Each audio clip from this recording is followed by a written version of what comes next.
The hosts feel it would be a little unkind to present this podcast without just a word of friendly warning. We are about to unfold the story of Frankenstein, a man of science who sought to create a man after his own image without reckoning upon God. It is one of the strangest tales ever told. It deals with the two great mysteries of creation, life and death. I think it will thrill you. It may shock you. It might even horrify you. So if any of you feel that you do not care to subject your nerves to such a strain, now's your chance to. Well, we've warned you.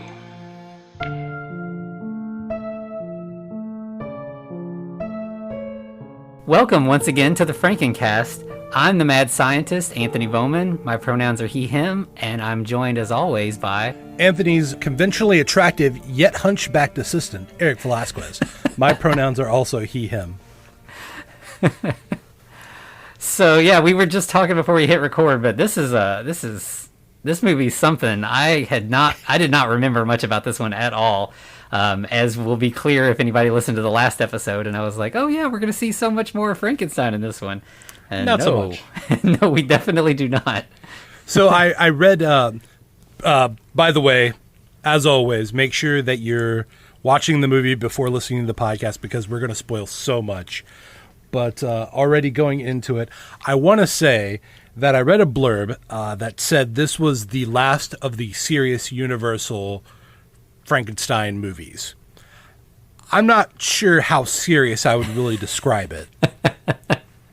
I guess it's not overtly a comedy like the next one.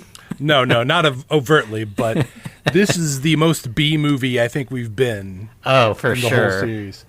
Yeah, I mean, even to, like, all the previous movies, like, the credits were sort of, like, dignified, you know, it was, like, cursive fonts, but this one has, like, the wiggly, blood-drippy kind of lettering, like, they're leaning into this at this point.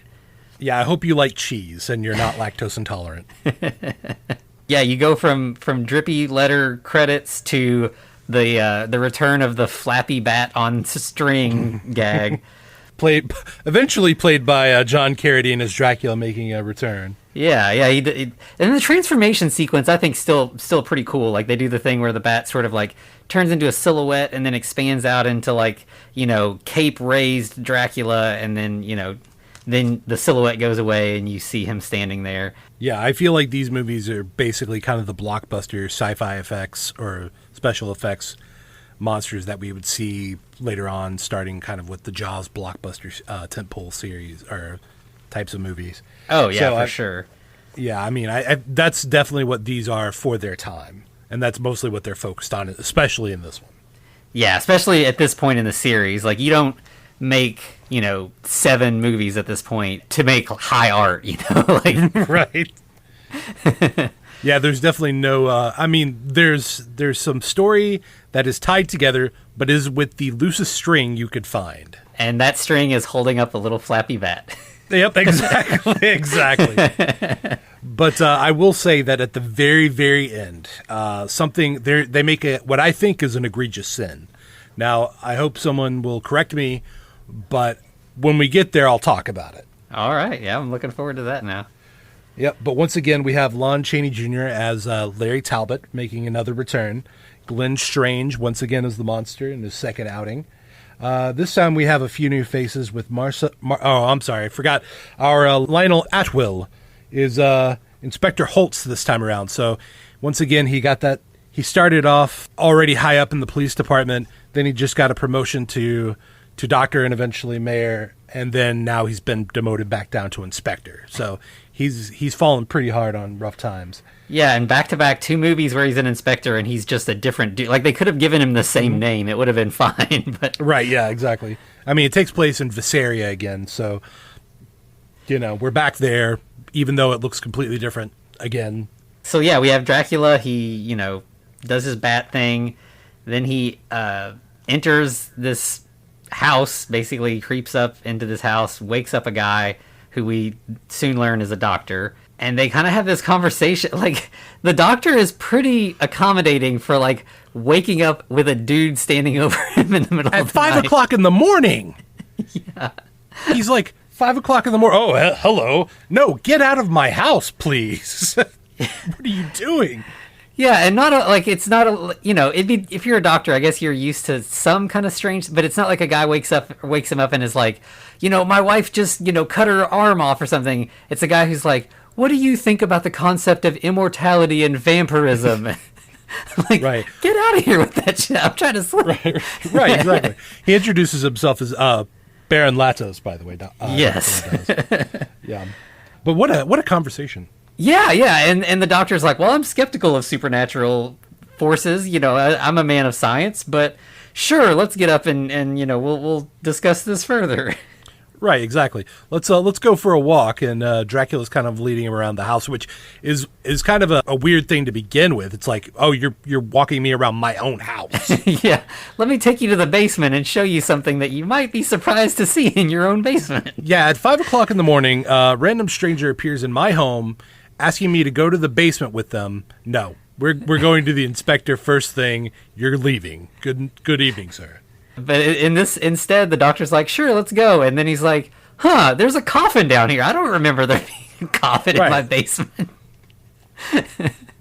And then Latos is like, oh, yeah, that's the crest of Dracula. Oh, I'm Dracula, by the way.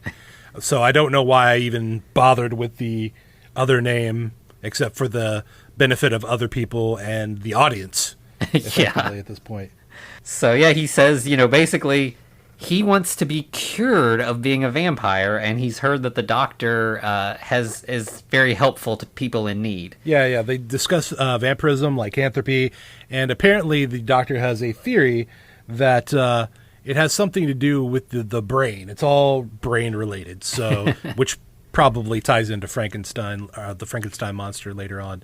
But yeah, so there has to be a surgery to relieve the pressure on the brain for those who are afflicted with such maladies, I guess you would say. Yeah. So then we get, he draws some blood and he takes it back to his assistant, the once again hunched back assistant, although this time... Well, hold on. We forgot that there were spores involved now.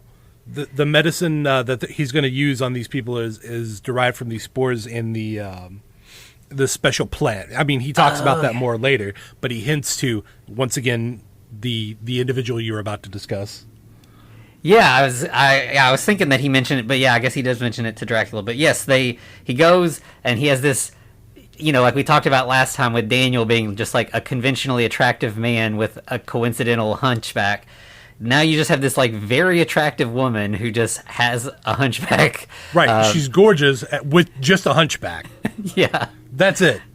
So I guess if you live in this area, if you're a doctor, you're just like, you get your diploma and you get your hunchback and then you get to work. Like, it just comes with the territory. But I mean, we find this out later, but he is trying to cure her hunchback because that's such an affliction.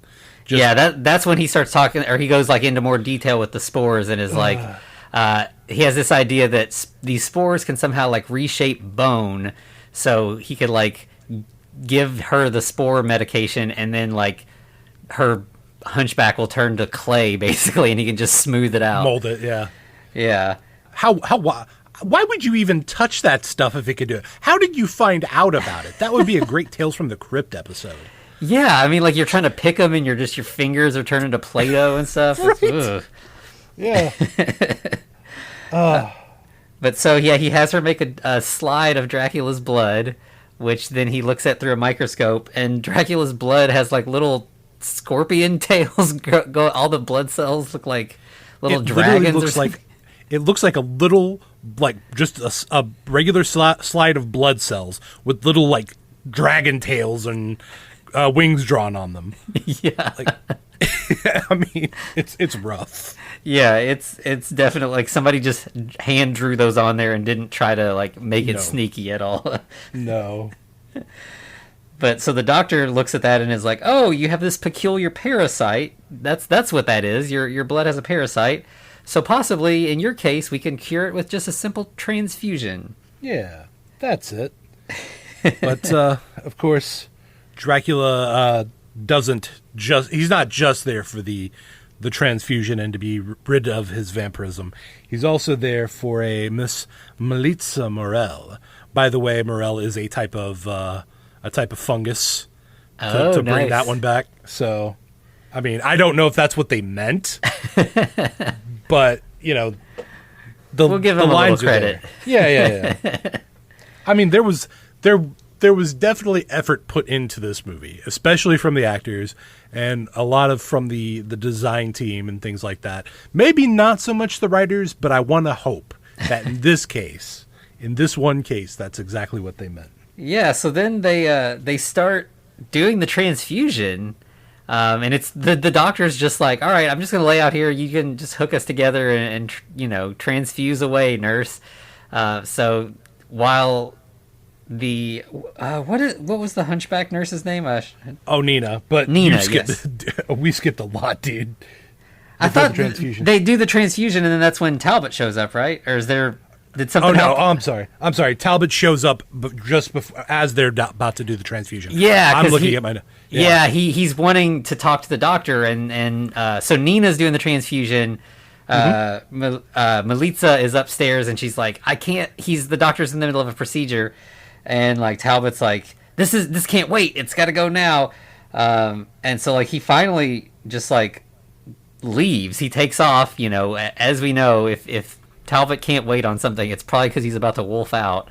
Mm-hmm. So then the transfusion finishes. Dracula gets up and leaves, and the nurse is like, "So this guy showed up named Talbot. He said you'd recognize his name." And the doctor's like, "I don't know any Talbot." Then, as is like the normal thing, we immediately, as soon as the Wolfman leaves, they find a body. Like the Wolfman works quick. Right. He doesn't mess around. So the doctor gets a call from our inspector, Lionel Atwill, and he's like, come down, there's a body, you got to come down, because, all these towns have like one doctor. He's got to do everything. He's like the surgeon and the psychiatrist and the coroner and, everything. Wearing a lot of hats is what we're saying. Yeah. But yeah, Talbot is now in jail. Oh, that's right. So you're kind of I was thinking the way that these previous movies have gone. Like you see, the Wolfman disappear, and you assume like there's a body right away. But this time, no, he's not coming to inspect a dead body. He's coming to visit Talbot, who is locked in a cell. And so then you get the bit where Talbot tries to tell his Wolfman story, and all of the logical people are like, no, that's werewolves aren't real, but in this case you've got Talbot behind bars and he turns into a werewolf immediately, as Edelman's like, no, this is not the case, clearly you have pressure on your brain, and nope, just werewolf. Yeah, what a way to prove a point. Like, right? It's like, I'm skeptical of this, and then immediately just wolf. All right, you swayed me to your side of the argument. Right, exactly. But yeah, so we transition after the werewolf, or the Wolfman, tries to reach through the bars and presumably kill everyone there, because that's what the Wolfman does. They wait a little while, and then we transition to Edelman's home, where Talbot is now waiting for the doctor to examine him in his courtyard. Yeah. And so then that's when the doctor goes into, further explains his whole like bone molding fungus stuff, and is like, I think that your lycanthropy is caused by a misshapen skull or something, and we get back into like the phrenology that we've kind of avoided for a few movies now. So now it turns out that Talbot has like a criminal skull, and that's causing his brain to. They don't use the word criminal, but it's very similar to the criminal brain from the early movies. I think what they say is the pressure upon his brain is causing him to self-hypnotize, which affects his metabolism, which immediately leads to him sprouting fur, claws, and a snout. Yeah, because that's how that works. It's a bit of a leap, but okay, we'll go with it. But that's when the doctor shows us the Formosa plant, which apparently produces the spores that lead to mold, which they then extract to make this actual concoction that makes the bones more malleable. And then, of course, they then take it to the moon, where they have to solve a puzzle, because that's how many steps we have. So...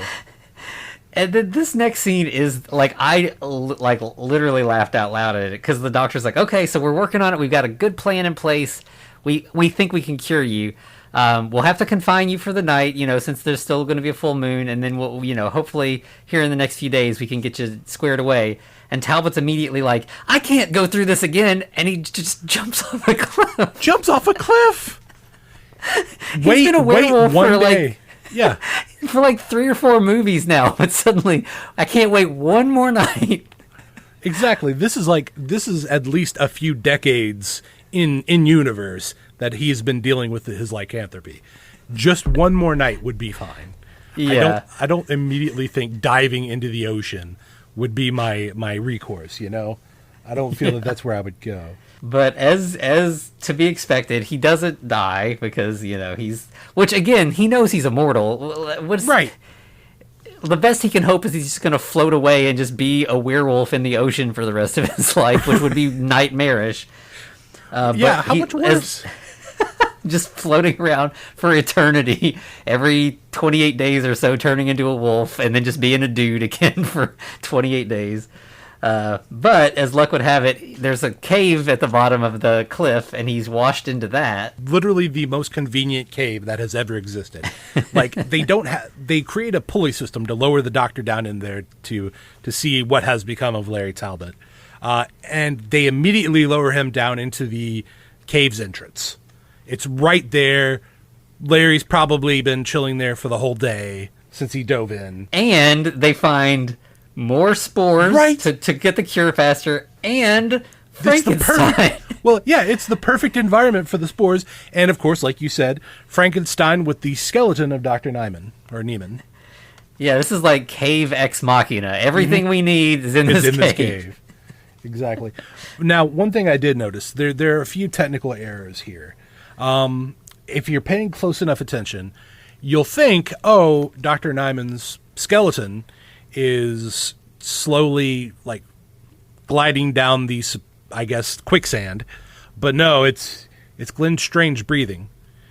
He's breathing right there, and it's really weird when you can actually notice it. And I'm sorry for cursing you with that information. But yeah, I mean, it's just you see him literally just sitting there breathing, and his eyes are just closed. So, I mean, I think that even at this time, they would be like, hey, hold your breath for this shot. Yeah, we just need like 20 seconds. You're right. Oh, and in addition to all of these other things, there just happens to be a secret staircase leading back to the castle. So they didn't even have to work to get all the stuff back up the side of the cliff. They could just walk up the steps. Yeah. Oh, he didn't mention it earlier, but apparently there was tell of a old torture chamber underneath his home, which leads to so many more questions, and the fact that he was confused as to how Dracula got his coffin into his home when this kind of answers all of that. Yeah. I mean, you don't have a secret torture dungeon in your basement, Eric? I mean, well, listen, I didn't want to tell everybody about that. So yeah, then so we get the stairs, and then it immediately cuts to you're back at the doctor's lab. You've got Frankenstein there already on the slab where Frankenstein belongs. Mm-hmm. He's just always strapped to tables, and then it's like Talbot and the doctor and was it Nina or was it both of the nurses? They're all discussing the ethics of like, should we revive the creature? Should we kill the creature? Mm-hmm. If you've watched all these movies with us, this is the normal scene we get. Like the doctor's like, well, but like, do no harm. I shouldn't let this killer out on the loose, but also I don't want to destroy all this valuable scientific research. But this time he's like, no, I'm not gonna revive the creature. Yeah. I'm gonna be like the first logical doctor who's not swayed by the creature's undead charisma, and I'm gonna just leave it. I'm gonna do the good thing. I'm gonna heal Nina. I'm gonna heal Talbot. I'm just gonna be like a regular good dude. I'm gonna cure Dracula. Yeah. This guy is like the first doctor that like you can just get behind everything he's doing. He actually believes in the Hippocratic Oath. But, you know, of course, as we'll see, that doesn't end up working out so well for him. No. And then we get this really weird scene where, like, Dracula goes to, like, try to seduce Melitza, and she's, like, playing... The Moonlight Sonata, right? Yeah, which is, like, one of the... You see it, it's so funny, because it's a very beautiful piece of music, but it gets used in horror a lot, so it just kind of has this ominous quality to it, mainly just because of, you know, the connections you make with it. Like, I feel like the first time I remember ever hearing it, I think it was in, like, the Goosebumps Piano Lessons Can Be Murder episode or something. Okay. I'm pretty sure that's the song they play in it. I might be wrong, but it has that vibe, you know. It's the Moonlight Sonata. It's like night. It's very, you know, it's seductive and a little spooky, and yeah. Yeah, the first time I remember it was Resident Evil number 1. Okay. You play that to open up the I forget what room exactly, but it opens up the special compartment. You know, it's Resident Evil. That's how it works. Going back to my spore metaphor earlier. And it's actually being, as you said, being diegetically played by Melitza. But then, like, he sort of, like, hypnotizes her, and she starts playing this other music that is just very strange. I'm guessing was written for this. I don't know. It's not anything I'm familiar with, but it's got a real weird, chaotic vibe. It's almost jazzy in a way, but, like... Yeah, it's like discordant goth jazz, if we could coin that phrase, I guess. Yeah. I like that. That's going to be my new favorite genre right there. Discordant goth jazz. You know, I think a lot of people would appreciate it. But then, like, it seems like... Which, it's strange, because Dracula came here of his own volition. Like, he wants to be cured, but he's, like, up to his old tricks. Like, you get the sense that he's like, you know, join me. Like, you know... it seems like he wants to, like, turn her and make her one of, you know, one of his, like, brides or whatever, but she wisely, like, pops a crucifix necklace out from, she's got tucked down in her shirt, and she immediately just starts playing the Moonlight Sonata again as he, like, backs away. Can we discuss the scene a little bit more, though? Because he says something that he said in House of Frankenstein. Mine is a world without material needs. Now, I don't remember this from the original Dracula or any of the other... I think there might be 1 or 2 other Universal Dracula movies. But that's like his thing. I mean, don't get me wrong, he needs blood. That's kind of also his thing. But what a cool phrase. Mine is a world without material needs. Yeah, I mean, it's tempting. Like, you know, this kind of makes me want to talk about Midnight Mass, but I feel like that's a little too new and a little too spoilery, so we shouldn't. But, you know... Part of the vampire mythos is that it is kind of tempting, you know, like you can understand why someone would want to be that. Oh, you mean I can be reasonably young, incredibly powerful, also adored just because I say to be adored? That's powerful? Yeah, exactly. Yeah, it's very alluring. Yeah, no doubt. And it's like, well, yeah, you're going to have to kill people occasionally, but like think of all the great stuff, you know, it's tempting. Mm-hmm. So Dracula then is talking to the doctor. I think he kind of like, you know, leaves Melitza when he realizes she's not interested. And the doctor says that there are like new antibodies showing up in Dracula's blood. So it's like they're making progress, but work still needs to be done. More transfusions, you know, need to be undertaken before we can fully cure this. Yeah, and then they, as soon as they discuss that, they pretty much immediately cut to where they're basically creating the mold spores in the basement now, or in the cavern.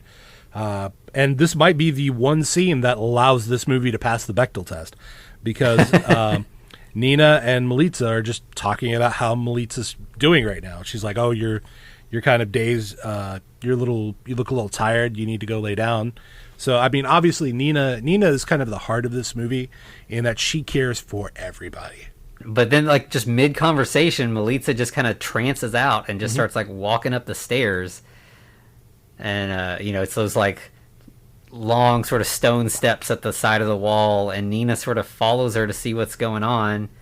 And outside, there's Melitza talking to Dracula. Or it's not outside. It's inside, because there's a mirror. Right. And Nina can see Melitza in the mirror, but not Baron Latos. Yeah, which, somehow, or like, I guess the doctor knows that it's Dracula, but he did not bother to tell anyone else, Nina and Melitza.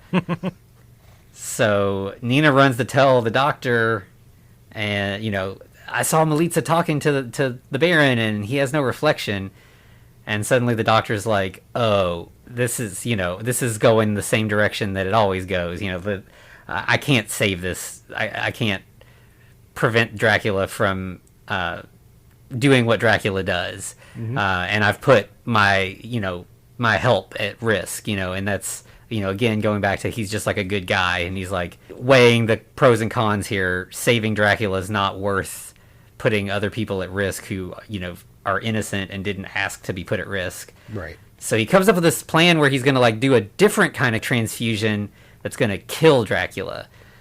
And I don't know if I missed something, but he definitely does not explain because it's still just a transfusion. He's taking his blood into Dracula's, but this is going to kill Dracula somehow. Yeah. So yeah, then like they go to the procedure, and it's just like the same deal again. You got the doctor laying in one bed, Dracula on the other, tubes going between them. But I guess Dracula kind of got wise to the plan, or suspects something. He definitely picked up on it, because he does some hypnotism and knocks out Dr. Edelman. Yeah, and Nina. Yeah, and Nina. And then he gets up and reverses the blood flow. Reverse the polarity on exactly.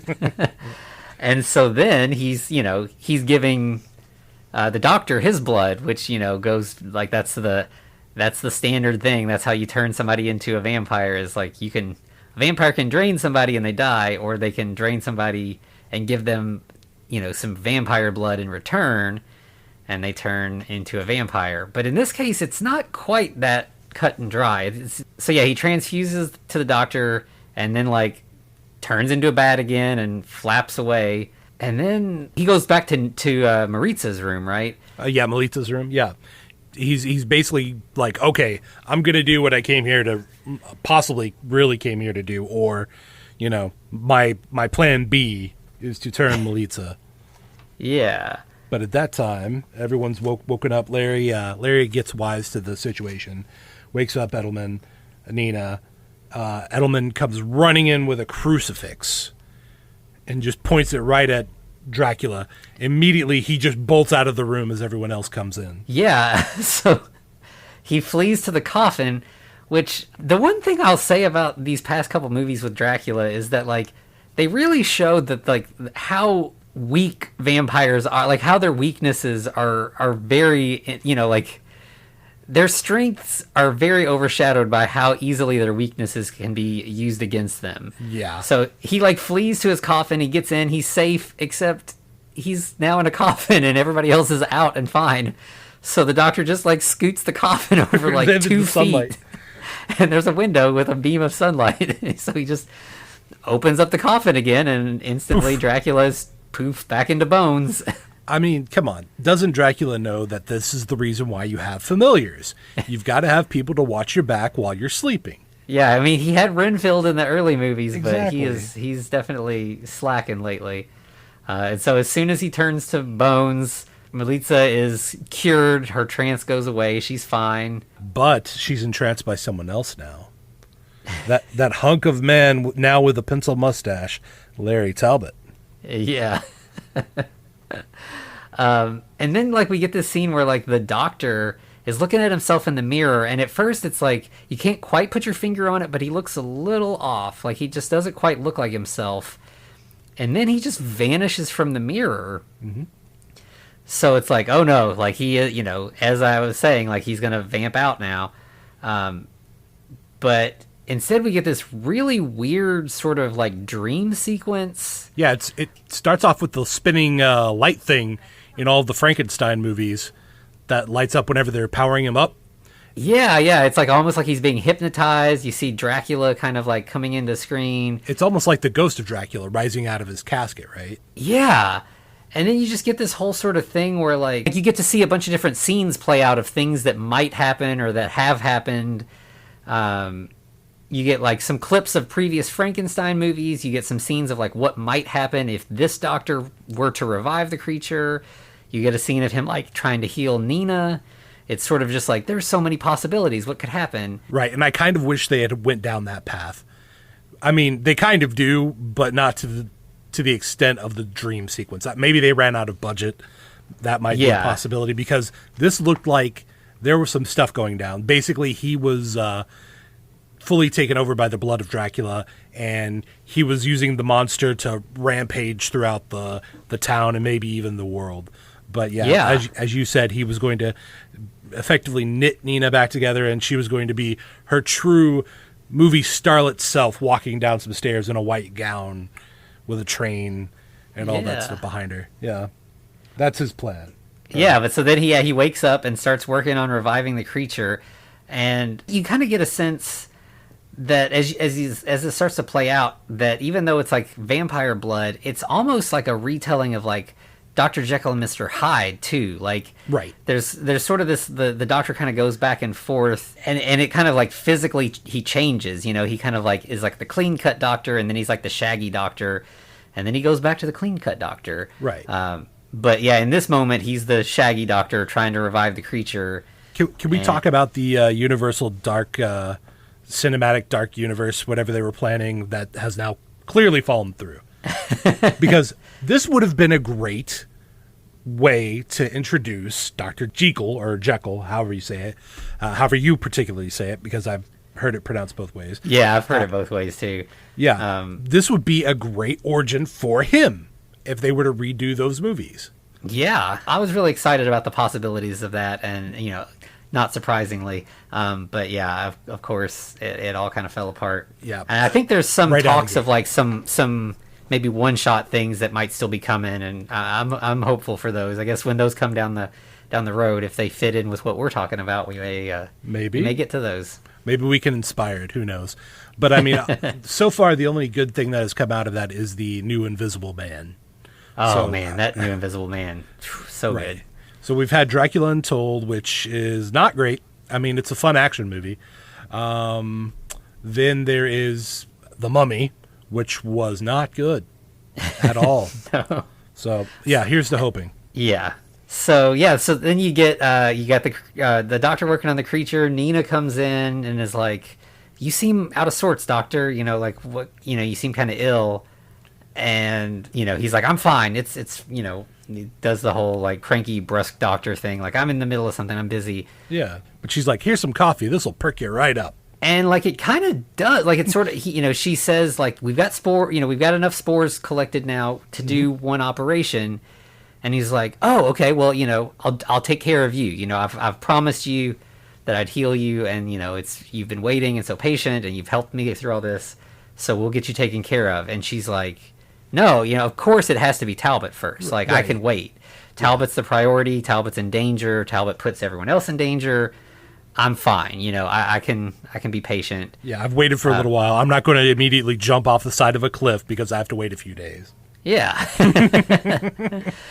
So then they get into the procedure, and the doctor's like doing his normal like good doctor thing, and then like, you know, it's like they start the procedure, and then of course, you know, we cut to like later, and Talbot's seems fine, but like, you know, it's of course daytime, so it's hard to say. So they're like kind of talking about like what, you know, we'll have to wait and see if this cure works, and he's kind of nervous about it. So yeah, it's like they're just kind of sitting around waiting, and then you see the doctor in his office, and he like, you know, Jekyll's out again, I guess, basically. Yeah. And by the way, we haven't mentioned this exactly, but apparently cats are the best tell for vampires, because in the very beginning of the movie, or maybe it was this one particular cat, this cat, as soon as Dracula walks in, freaks out and just meows at him. Then as Dr. Edelman is being slowly taken over by the blood of Dracula, the cat just keeps like hissing at him and then runs off. So basically, if you see this cat hiss at something and run off, you know a vampire's nearby. Yeah, and he's like kind of, you know, I mean, of course, he's like, you know, stupid cat kind of thing. Mm-hmm. But like the whole next scene seems strange. Like, even while the doctor is evil, you mostly are getting this idea that like he's got, you know, from the hypnotism thing, like he's got goals, he's got a plan, he's up to something. But in this case, he just like runs out of the house, jumps on a wagon with Siegfried the gardener that I think have met like once very briefly earlier in the movie, and just starts like sort of mocking and tormenting him for no particular reason. He climbs up on the back of, as you said, on the back of the wagon, makes his way to the front, and is like, "Hey, how you doing, Siegfried? How's it going? Why are you acting so nervous? Why are you acting so like somebody's gonna hurt you?" He's like, "Do I scare you?" And Siegfried's like, "No, man, you're my boss. It's cool." And then he's like, "I must scare you because you're not looking at me. Your hands are trembling." It's definitely the evil guy being evil for evil's sake, right? Yeah, and he's like, "Why would I be scared of you?" And he's like, "Because I'm gonna kill you." Of course. and you know, like he has for whatever reason he decides he needs to kill Siegfried, but because he's wasted all this time taunting him, when he finally like gets to killing him, they're already in town and they like fall off the cart just in public in the middle of everything. That was a pretty good stunt. I'm not gonna lie. It's very brisk. The wagon turns and they just fall off, and I'm pretty sure the stuntmen like they hit the ground. And yeah, and it's like two dudes hitting together. Right. Like I mean, it's like pro wrestling kind of thing. Like exactly. They, you know.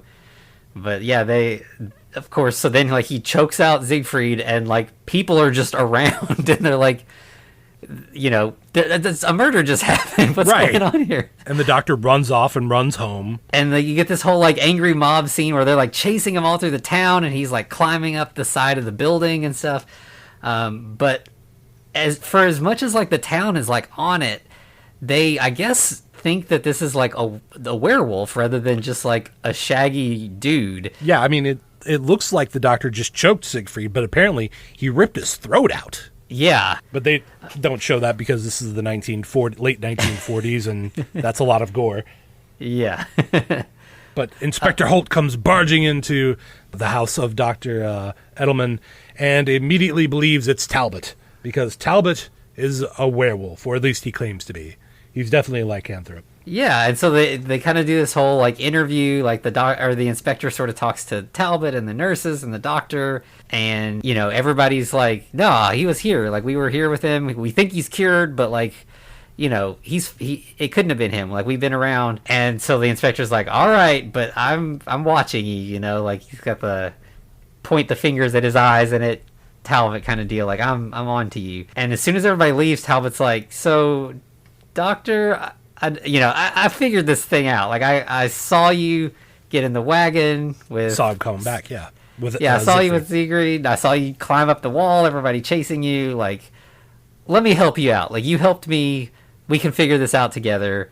Whatever you need, I can help." And the doctor's like, it's fine. I got this. You know, he's like, all I really want to do is help Nina, and that once I get Nina taken care of, then like I don't care what happens to me.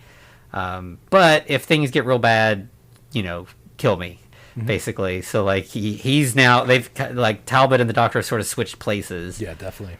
And around that time, then you get this villager who his acting is the weirdest thing in this entire movie. Like I don't know what his deal is, but like he doesn't talk like a normal human does or something. Yeah, like so the character's named Steinmühl, or Mule.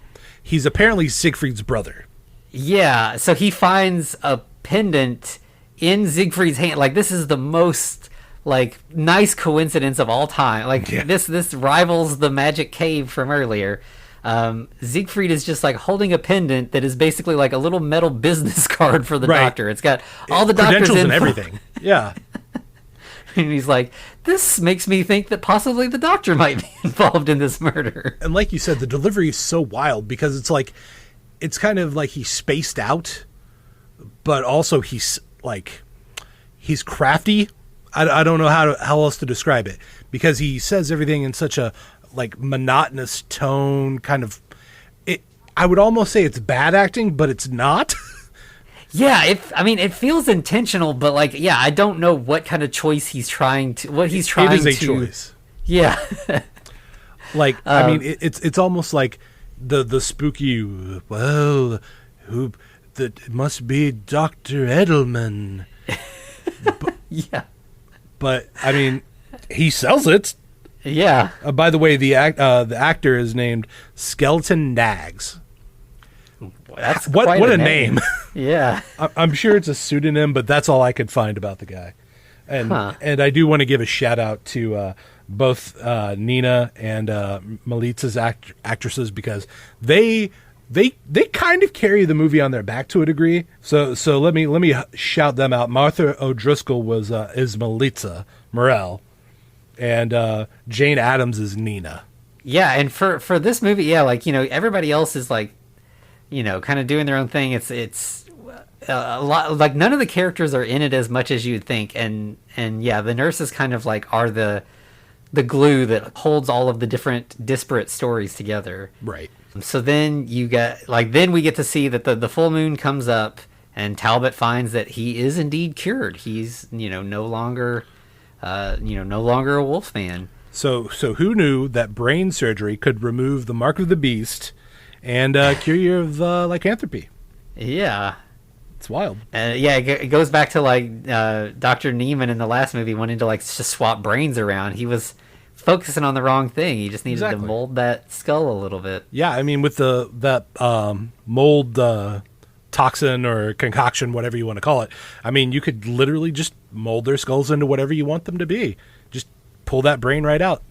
And it is weird because it looks like kind of plaster of Paris going around, wrapped around their head whenever they remove the bandage. But, you know, special effects for the time. But, of course, during this time, we see this glorious curing of Larry Talbot, who's no longer a werewolf, but Dr. Edelman's in his lab doing some science.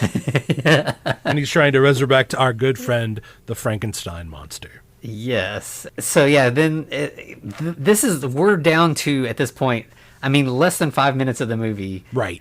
And this movie's kind of taking its time. It's kind of dragged its feet at points.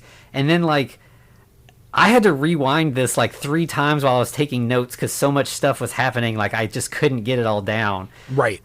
It gets wild. It's so like everything that should have been happening a while ago is all happening right this second. Yeah. So it's like Nina comes in while the doctor's trying to do his science. The creature wakes up. Edelman is fully possessed by the blood of Dracula at this point, gone fully mad doctor. Yeah, and then I wrote a verb and an object, but didn't write the subject, and wrote attacks Nina when she comes in, and I don't even remember if that was the doctor or the creature. Edelman, she's basically like, hey, we can fix this. Whatever's going wrong, we can take care of it. And he just chokes her to death. And, like, throws her down a hole in the floor. Right. Then the monster goes berserk. I guess that's the hole that leads to the secret cave. Right. And then, the police show up. They're trying to stop everything. The whole town, really, yeah. Yeah, and then Talbot strolls in. He sees that the doctor is beyond saving. He shoots the doctor.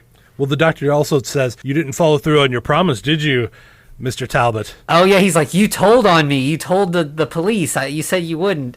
Which he he doesn't. Like, the police figured it out, right. But of course the doctor doesn't know that, I guess. Mm-hmm. But he's like, I don't like it when people break their promises to me. It's real creepy. Yeah.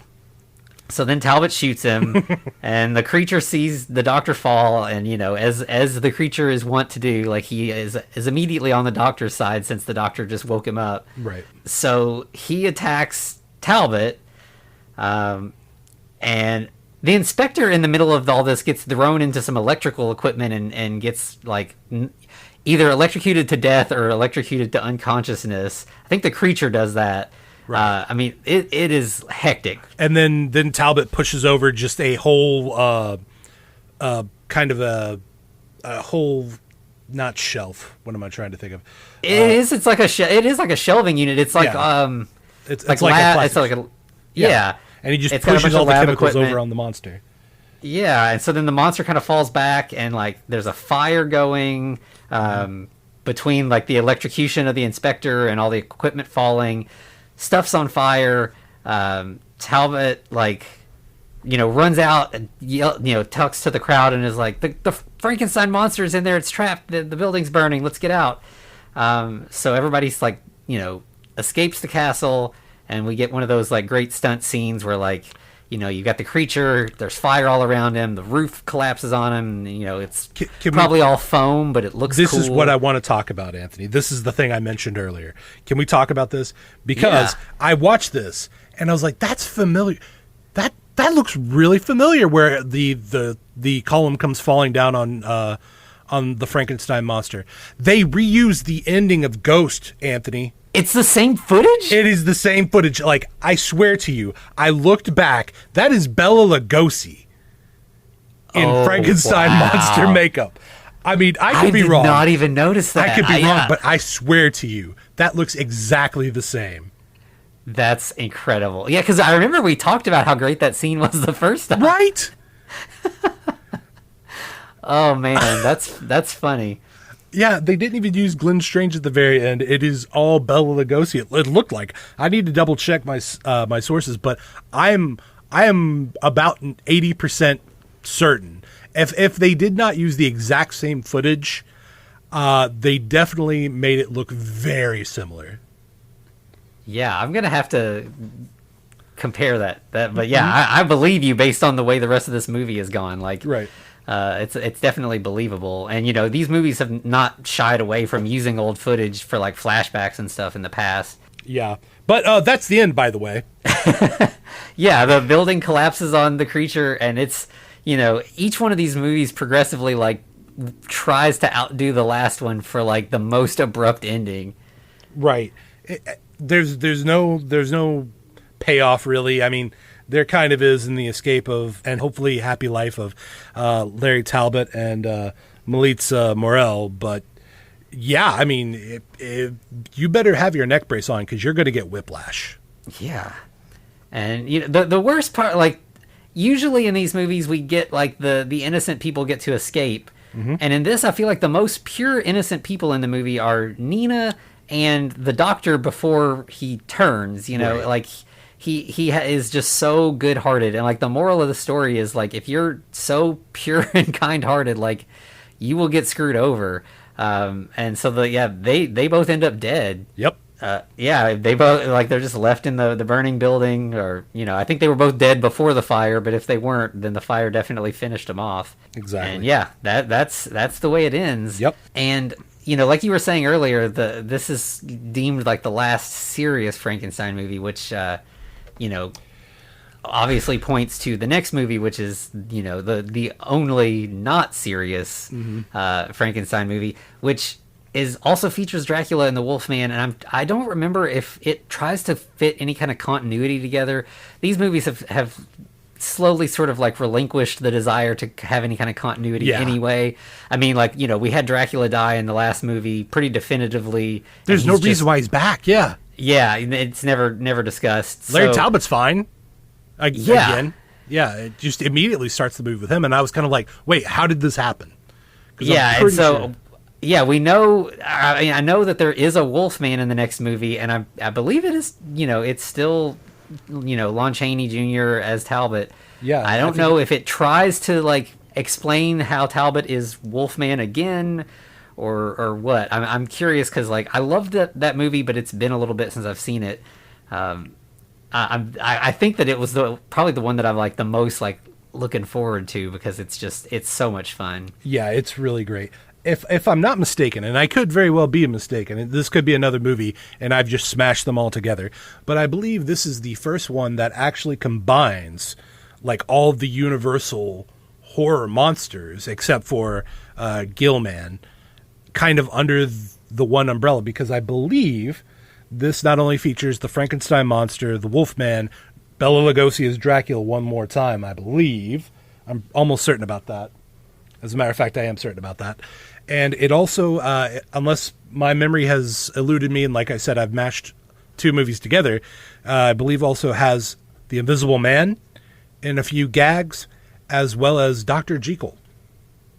Okay. Yeah, I remember The Invisible Man. It's kind of like a button kind of thing, but yeah, it's that little bit's great. We're starting the next episode before we. Well, yeah. But yeah, it is like we've seen in all these movies. Like again with this one, Dracula and the creature never really meet. It's kind of like bits of movies glued together. But yes, this next movie, we finally get all the monsters in one place at the same time, up to tricks together, and it's just a lot of fun. Oh yeah. So yeah, if you've not seen that one, definitely watch that before next week, because it is just absolutely a blast. Yeah, and I would say that, don't get me wrong, I'm definitely excited about all the other Frankenstein movies because I'm a big fan of the Hammer Frankenstein movies. But this and Young Frankenstein are two of my favorite Frankenstein movies. Yeah, there's both of them have this one or something in common, which is that they're like both not afraid of being horror, but like they're also funny in a way that is not like mocking what's happening. And yeah, they're both very, very delightful. So yeah, I'm looking forward to doing both of those, one next week and then the other eventually. But yes, so join us next week when we get to see Abbott and Costello meet Frankenstein. Well, in that case, to be continued. Looks like you survived another episode. The Freaking Cast is a production of FCR Media. It's hosted by Anthony Bowman and Eric Velasquez. Follow us on Twitter at The Freaking Cast, or send us a letter at thefreakingcast@gmail.com. Our cover art is by Amanda Keller. You can find her at Keller Illustrations on Instagram. Our theme music is by Vivek Abhishek. Thanks for listening.